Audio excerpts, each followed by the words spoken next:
أنا علي سبسافي CEO et cofondateur de projet تنفس.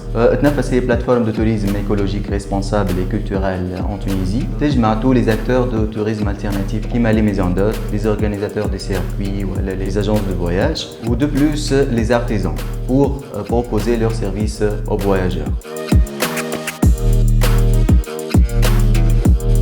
وين نكتشفوا بلاصه جديده ولا زون توريستيك جديده نهزوا ماتريالنا ونمشوا نصوروا معناها في لي زون هذوما دو تاي سورت انه نعملوا لهم بروموسيون ونعملوا لهم انتجراسيون دو بلوس في لي سيركوي اللي موجودين معناها اترافير نوتر بلاتفورم.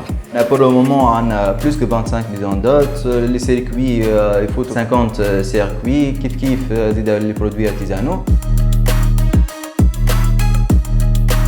لقينا صعوبات وانه اشاك فوا يجي يخدم معنا كيكا معناها في ليكيب يا اما ما يلقاش اورديناتور، اذا عنده الاورديناتور نتاعو دونك نلقاو مشكله وانه الكود نتاعو يقعد عنده.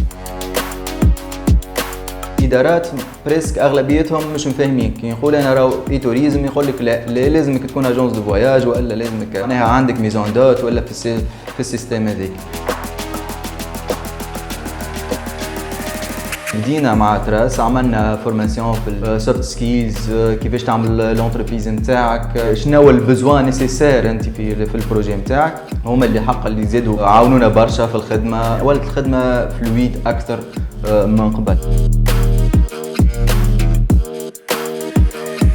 ننصح اي جون انتربرونور بانه يمن باليدي نتاعو يحاول يعمل لي فورماسيون يستشير العباد اللي فايتينه بالاكسبيريونس. كل يوم عندك مشاكل جدد تسال وباذن الله تلقى معناها السوليسيون في البروجي.